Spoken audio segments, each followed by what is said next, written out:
నమస్తే welcome to మన హోసూర్. కృష్ణగిరి పశ్చిమ జిల్లా హోసూర్ అసెంబ్లీ నియోజకవర్గం ఎమ్మెల్యే వై ప్రకాష్ విలేకరుల సమావేశం నిర్వహించారు. முன்தினம் 8/2/2025 அன்று காலையிலே சட்டமன்றத்தில் மாண்புமிகு தமிழ்நாடு முதலமைச்சர் அவர்கள் ஒரு நன்றியை தெரிவித்தார். அது என்ன என்று சொன்னால், மாண்புமிகு உச்சநீதிமன்றம் வரலாறு காணாத ஒரு தீர்ப்பை வழங்கியிருக்கிறது என்று நம்முடைய சட்டமன்றத்தில் நிறைவேற்றப்பட்ட 10 மசோதாக்களுக்கு ஆளுநர் ஒப்புதல் அளிக்காதது ஏன் என்று கேள்வி எழுப்பி உடனடியாக அதற்கு ஒப்புதல் அளிக்க வேண்டும்.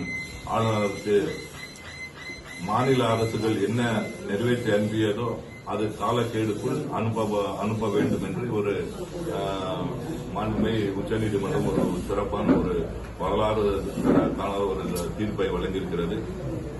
அதுல குறிப்பாக முன்னாள் முதலமைச்சர் ஜெயலலிதாவோட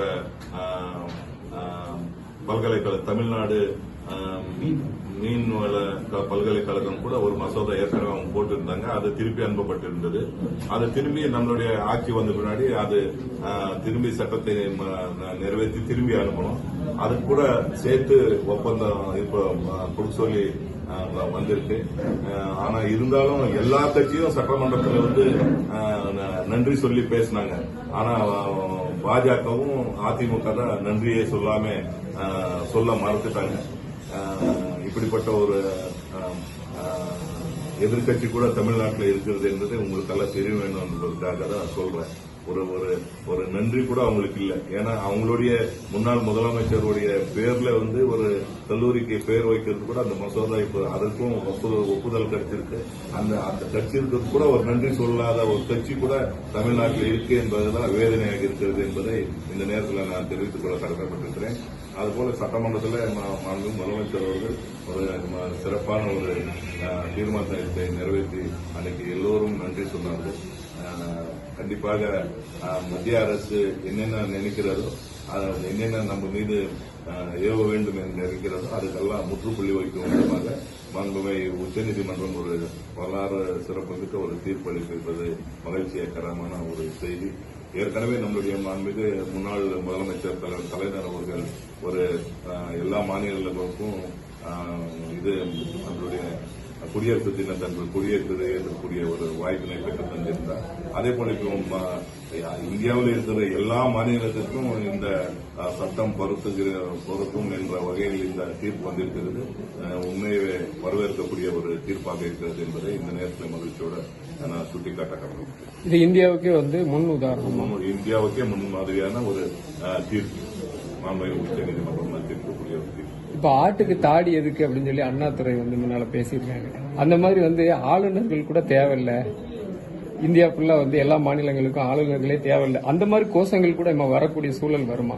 கண்டிப்பா வரும். ஏன்னு சொன்னால், இப்போ ஆளுநர் ஒரு சட்டமன்றத்தில் ஜனநாயக முறைப்படி மக்களால் தேர்ந்தெடுக்கப்பட்டவர்கள் என்ன சட்டத்தை நிறைவேற்றி கொடுக்கிறாங்களோ அது ஒப்புதல் கொடுக்க வேண்டிய இடத்தில் தான் ஆளுநர் இருக்கிறாங்க.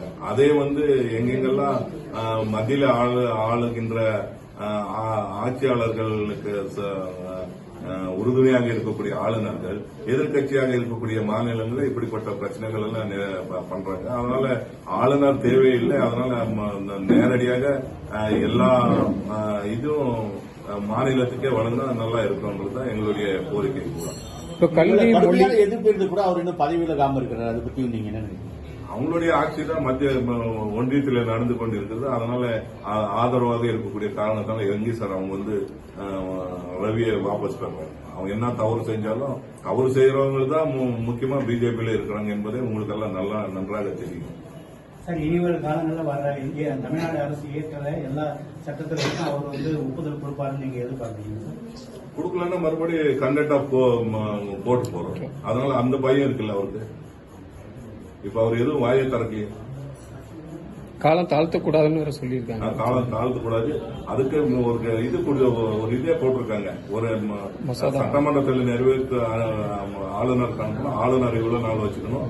ஆளுநர் இவருக்கு அனுப்புனா குடியரசுத் தலைவருக்கு அனுப்புனா அவர் இவ்வளவு நாள் தான் 3 மாசம் வச்சுக்கணும் அப்படின்னு சொல்லி சொல்லியிருக்காங்க.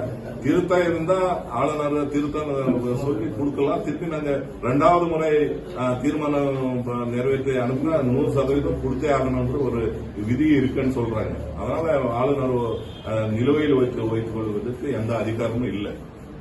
சார், மொழி அதே மாதிரி கல்வி இந்த ரெண்டையுமே வந்து ஒழிக்கிறாங்க அப்படின்னு சொல்லி நீங்க சொல்றீங்க.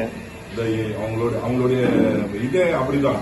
எப்படியாவது தமிழ் மொழியை இங்க வந்து இது பண்ணணும், மும்மொழி கொண்டு வந்து ஹிந்தி திணிக்கணும் அப்படின்னு சொல்லி எல்லா விதத்திலையும் முயற்சி எடுக்கிறாங்க. இப்ப மும்மொழி கொள்கை ஏற்றுக்கொண்டால்தான் 2152 கோடி கல்வி தொகை கொடுக்கறேன்னு சொல்லி சொல்றாங்க. அதுக்கும் இதுக்கு என்ன சம்பந்தமே இல்லை.